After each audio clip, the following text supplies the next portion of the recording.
ہم یہ جانتے ہیں زندہ ہمارا جو مذہب ہے وہ شریعت مذہب نہیں. ہم نے اپنے اماموں کے مکھ مبارک سے سنا, ہم نے جنانوں میں سے پڑھا کہ ہمارا جو مذہب ہے وہ باطنی طریقہ ہے اور ہم نور پرست ہیں. ہمارے اس طریقے کی بنیاد اور دیے ایم جو ہے آبجیکٹ جو ہے تو اس اللہ کے نور کی پہچان اور معرفت ہے. دنیا کے اندر بہت سے مذہب ایسے ہیں کہ جن مذہبوں کے اندر ایک سیکشن مسٹکس کا ہوتا ہے. مسٹکس کہتے ہیں صوفی لوگ کہ جو انتر کی کھوج کر کے اپنی روحانیت کو بڑھاتے ہیں, خدا کے نزدیک پہنچتے ہیں. انگلش میں اس کو مسٹکس کہتے ہیں, ہم اپنی زبان میں ان کو صوفی کہتے ہیں. رشی منی ایسا ہی کام کرتے تھے. یہ جو رشی منی تھے یہ یوگ ابھیاس کرتے تھے. یوگ ابھیاس کہتے ہیں پریکٹس کرنا, کسی چیز کی ریسرچ کرنا, کسی چیز کو ڈھونڈنا, انویسٹیگیشن کرنا. یہ جو یوگ ابھیاس کرتے تھے, میں یہاں یہ کہہ دوں اور میں نے بہت دفعہ واضح میں کہا ہے کہ آج کل بک اسٹور کے اندر شیلف میں بہت سی کتابیں ملتی ہیں جس کے ٹائٹل یوگا جیسے ہوتے ہیں. How to practice yoga, what is yoga. یہ یوگا جو کتابوں کے اندر بک اسٹور میں ملتا ہے وہ میرا مطلب نہیں ہے. یہ یوگا ایکسرسائز جو ہیں آدمی کا فزیکل اسٹرکچر ہیلتھ وغیرہ بنانے کے لیے ہیں اور فائدے ہوتے ہیں, اچھی چیزیں ہیں. مگر جو یوگ کا ذکر ہمارے پیروں نے گنان میں کیا ہے وہ روحانی چیز ہے. تو جو بھی لوگ جو تھے وہ محنت نہیں کرتے تھے اپنے آپ کو ہیوملیٹ کرنے کے لیے, ایک دم زمین پہ ڈال دینا, اس کے لیے وہ لوگ بھیک مانگتے تھے. اس کو کہتے تھے بھکشا وغیرہ. ذلیل ہونا یعنی کسی گھر پہ جا کے کہے کہ مجھ کو تھوڑی سی بھیک دو, تو یہ تو انسان کے لیے بہت ہی زیادہ ذلت کی چیز ہے. تو کبھی کبھی کہتے جا چلے جاؤ کچھ نہیں. اس طرح ان کا جو روح پنی تھی نا وہ مر جاتا تھا. ان کے اندر ہیوملٹی پیدا ہوتی تھی. سوسائٹی میں ان کا کوئی اسٹیٹس نہیں تھا. سوشلی وہ بالکل الگ اور ڈسکارڈڈ تھے. اس کے لیے یہ یوگی جنگلوں میں جا کے, گاؤں کے باہر دور جا کے, پہاڑوں کی کیوز میں جا کے اکانت میں اکیلے وہ خدا کی عبادت کرتے تھے. یہ جو گاؤں میں جا کے بھیک مانگنے کی جو رسم تھی یہ ہندوؤں میں بعد میں آئی ہندوستان کے اندر, لیکن حقیقتاً جو اعلیٰ درجے کے جوگی اور رشی منی تھے وہ کبھی بھیک نہیں مانگتے تھے. وہ تو درختوں کے پھل فروٹ کھا کے یا زمین میں سے روٹ نکال کے گزارا کر لیتے تھے اور ان کو ہر روز کھانے کی ضرورت بھی نہیں تھی. مہینے میں 15 دن میں ایک دفعہ تھوڑا سا اناج یا ان یا فروٹ یا گھاس وغیرہ کھا لی. اس طرح اپنی زندگی کو وہ سسٹین کرتے تھے. مگر جو کوئی نیا آدمی جا کے ان کا شاگرد بنے تو اس کو وہ کہتے تھے کہ یہ کمنڈل لے, ڈنڈا لے, منگرا پہر, گاؤں میں جا کے بھیک مانگو. بھیک منگانا اس لیے تھا کہ وہ ہیوملٹی سیکھیں, ہمبل بن جائیں, ان کے اندر ہوں عقل رکھوں, پرائڈ وغیرہ نکل جائے. اس کے لیے ان کو بھیک منگاتے تھے. مگر جب وہ درجے پہ پہنچتے تھے تو پھر ان کو ان کی ضرورت نہیں ہوتی تھی. آج بھی ہندوستان کے نارتھ میں ہمالیہ کے پہاڑوں کے اندر ایسے ایسے جوگی بیٹھے ہیں کہ جو 200 برس سے ایک کنڈیشن میں بیٹھے ہوئے ہیں، یہ وہ نو. اور وہ یوگی میں نے آپ کو کہا مہینوں تک کھاتے نہیں تھے. یہ صرف ہندوستان کی بات نہیں، کبھی میری باتوں میں آپ کو کبھی یاد آوے یا سنا ہوئے تو آج میں ریپیٹ کرتا ہوں، یہ کہنے کے لیے موقع آ رہا ہے کہ حضرت سلیمان فارسی جو تھے وہ 6 مہینے میں ایک دفعہ کھانا کھاتے تھے. عربستان کے اندر یہ وہ مسلمان تھا کہ جس کا درجہ کتنا بڑا ہو گیا کہ نبی کریم کو اللہ کا حکم ہوا کہ سلیمان کو اہل بیت میں قبول کرو. اہل بیت کا درجے میں پہنچا یہ آدمی. 253 برس کی اس کی عمر ہوئی، 6 مہینے میں ایک دفعہ کھاتا تھا. اور اس بات کا ایویڈنس ہے کہ جب سے وہ مسلمان ہوا اس کے بعد سلیمان فارسی کبھی سویا نہیں. ابھی یہ کیسے کیسے یوگی مہاتما تھے؟ تو یہ جو یوگی تھے ان کا ایک گرو ہوتا تھا. مسلمانوں کے صوفیوں کے اندر اس کو شیخ کہتے ہیں، اور شیخ جو حکم کرے اس کو ماننا پڑتا ہے. صوفیزم کے اندر، مسٹسزم کے اندر یہ جو مسٹکس ہوتے ہیں ان کی ساری زندگی کا پہلا ایم اپنے مرشد کو راضی کرنا ہوتا ہے. شیخ کا ہر حکم مانا جائے. ایک دفعہ حضرت دھنی مولانا سلطان محمد شاہ صلی اللہ علیہ بیت الخیال کا فرمان کرتے کرتے ایک شعر بولا. فارسی زبان کا حافظ شیرازی کا شعر بولا. مولانا سلطان محمد شاہ کی مدر ٹنگ جو تھی وہ پرشین تھی. مولانا سلطان محمد شاہ کی جو ماں تھی وہ پرشین پرنسس تھی. گھر کے اندر پرشین بولتے تھے. تو مولانا سلطان محمد شاہ نے بیت الخیال کے فرمانوں میں ایک دفعہ یہ شعر بولا کہ دیکھو حافظ نے لکھا ہے کہ اگر تمہارا مرشد تم کو یہ کہے کہ شراب کے اندر اپنی مصلے کو بھگو کے اس پہ بیٹھ کے تم عبادت کرو، نماز پڑھو، تو اپنے دل میں بالکل بھی شنکا نہیں لانا اور اپنے مرشد کا حکم ماننا. اسلام کے اندر شراب حرام ہے. شراب کی بوتل کو بھی ہاتھ لگانا پسند نہیں کرتے صوفی لوگ. مگر امام فرمایا حافظ نے اس طرح لکھا ہے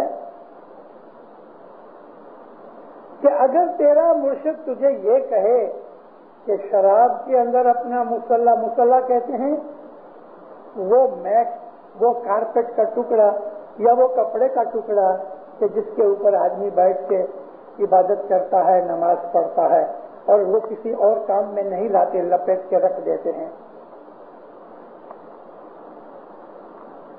بمئی سجاد رنگین کن گرد پیرے مغا گویت کہ سالک بے خبر نبوت ذرا ہو رسم رمز منزلہ. اگر تیرا مرشد تمہیں یہ کہے کہ تم مے کے اندر، شراب کے اندر اپنے مصلے کو بھگو کے اس پہ بیٹھ کے تم نماز پڑھو تو بغیر کوئی شنکا کیے ہوئے اس پہ عمل کرو. کیوں کہ تیرا مرشد جو جانتا ہے، شیخ جو جانتا ہے، وہ تجھے معلوم نہیں کہ اس مسٹسزم کی منزل پہ، صوفیزم کی منزل پہ، اس باطنی طریقے پہ چلنے کے لیے کیا کرنا چاہیے وہ شیخ کو پتا ہے. اور شیخ نے، مرشد نے اگر یہ حکم کیا ہے کہ شراب کے اندر بھگو کے مصلے پہ بیٹھو تو جو شریعتی آدمی ہوگا اس کا دل کانپنے لگے گا. مولانا رومی جیسا آدمی، اس کے اوپر یہ بات آ پڑی. حضرت شمس تبریز نے کہا، شمس تبریز اس کے مرشد تھے، رومی مجھے تھوڑی شراب چاہیے. ابھی یہ پکا کٹر شریعت ہی تھا لیکن اس کو لگنی لگ گئی تھی. مرشد کا عاشق تھا. شراب کا نام سنا ذرا دل اس کا کانپا، لیکن مرشد نے کہا تھا اس کے لیے بوتل لے کے شراب لینے گیا. جو شراب بیچتا تھا اس کے سامنے جا کے منہ پہ برقع ڈالا کہ لوگ اس کو پہچانے نہیں. شیخ بڑا زبردست آدمی تھا یہ. مولانا جلال الدین رومی اس زمانے کا سب سے بڑا عالم تھا اور لوگ اس کی بڑی عزت کرتے تھے، لیکن مرشد نے اس کو شراب لینے کے لیے بھیجا، کیونکہ اس کے اندر جو ہوں پنی یا بڑائی یا ابھی بھی خودی جو تھی وہ جب تک ماری نہیں جائے تب تک صوفیزم میں باطنی طریقے کے اوپر آدمی آگے نہیں چل سکتا. اس چیز کو مارنا چاہیے اور اس کو ہمبل بنانے کے لیے، ہیومیلیٹ کرنے کے لیے مرشد کو کوئی طریقہ ڈھونڈنا پڑتا ہے. بوتل لے کے گیا دکان میں، اس کو کہا مجھ کو یہ شراب کی بوتل چاہیے. اب وہ آدمی اتنا چالاک تھا کہ وہ مولانا روم کو پہچان گیا. جلدی سے اس نے شراب کی بوتل بھر دی. اس نے کہا کتنے پیسے؟ کہتے یا حضرت پیسے کی کوئی ضرورت نہیں، میں آپ کا خادم ہوں، لے جائیے. کہتا نہیں کچھ بولو. بولے بس آپ جو دے دو. تو کسی میں کچھ کوئنس تھے اس کو دے دیے. وہ اس کی قیمت نہیں تھی مگر وہ تو مفت دینا چاہتا تھا. اب یہ شراب کو ہاتھ کیسے لگائے؟ اس کے اندر جو ابھی تک وہ خود کی شریعت کے اوپر چلنے کی وہ ٹوٹی نہیں تھی. اس نے تھوڑی سی ڈوری مانگی تو شراب بیچنے والے نے تھوڑی سی ڈوری دی. اب اس نے ادھر ادھر ایک لکڑی ڈھونڈی اور لکڑی کے کنارے کے اوپر ڈوری باندھ کے بوٹل کے نیک کو باندھ کے اس طرح اپنے کندھے پہ رکھا. جیسا بہت دفعہ کئی لوگ اپنی چھتری رکھ لیتے ہیں یا بندوق نہیں رکھتے تو پیچھے شراب کی بوتل لٹکتی تھی. اس نے ایسا کیوں کیا کہ شراب کی بوتل کو بھی ہاتھ نہ لگاوے، ناپاک چیز ہے نا، شریعت میں حرام ہے. اس لیے یہ ابھی تک اس کے دل کے اندر شریعت کا جبہ پہنا ہوا تھا جس کو شمس تبریز مٹانا چاہتے تھے. منہ چھپا ہوا ہے، شراب کی بوتل پیچھے لٹک رہی ہے. چلتے چلتے چلتے 4 رستے آئے. کراسنگ کرتے وقت اب وہ ہلتے ہلتے ہلتے ڈوری ڈھیلی ہو گئی، بوتل کھل گئی، گر پڑی، ٹوٹ گئی. اب اس میں سے شراب کی بو ایک دم پھیل گئی. مسلمانوں کا ملک، فوراً لوگ اکٹھے ہو گئے. 4 رستے تھے. کسی نے اس کی چادر کھینچ لی تو وہ داڑھی اور وہ مونچھیں اور وہ ساری شکل آ گئی. ارے جلال الدین رومی. لوگ مانتے نہیں تھے، دیکھنے کے لیے آتے تھے. منٹوں کے اندر تو سارے گاؤں کے اندر یہ خبر پھیل گئی کہ جلال الدین رومی شراب پیتا ہے. شراب لے کے جا رہا تھا اور وہ ٹوٹ گیا. یہ چاہتا تھا اے اللہ زمین پھٹ جائے تو میں اس میں غرق ہو جاؤں. اتنی اس کو شرم آئی، پانی پانی ہو گیا. ساری عزت خاک میں جل کے راکھ ہو گئی. مولانا شمس تبریز نے دیکھا کہ اب یہ ذلیل ہو گیا ہے، بالکل ہیومیلیٹ ہو گیا ہے. اس کی ہینکل ہوں پنی بالکل برباد ہو گئی ہے. لوگوں کی نظر میں اس کی جو عزت کی خاک میں مل گئی ہے، ایک دم زمین ہو گیا ہے. فوراً آئے، لوگوں کو ہٹا کے آگے آئے. پوچھا کیا ہے؟ کتنی حضرت دیکھو دیکھو، اتنا بڑا عالم چھپ چھپ کے شراب پیتا ہے، منہ چھپا کے آیا تھا. دیکھو، اور وہ منہ نیچے کیے ہوئے، آنکھوں سے رو رہا ہے، پسینہ بہ رہا ہے، بدن کانپ رہا ہے. اس کی حالت دیکھ کے مرشد کو ترس آیا. ایک ٹکڑے میں چھوٹی تھوڑی سی شراب کے 1-2 چمچے جتنی پڑی تھی اٹھایا، ناک کے پاس لگا کے شمس تبریز نے زور سے سانس کھینچا سونگنے کے لیے. حیران سے کہتے ہیں کیا بکتے ہو تم لوگ؟ دیکھو تو صحیح، اس بیچارے کو ذلیل کر دیا، بے عزت کر دیا، بے آبرو کر دیا. دیکھو تو سونگ تو، یہ شراب ہے کہ گلاب ہے؟ اب جو اس نے سونگا تو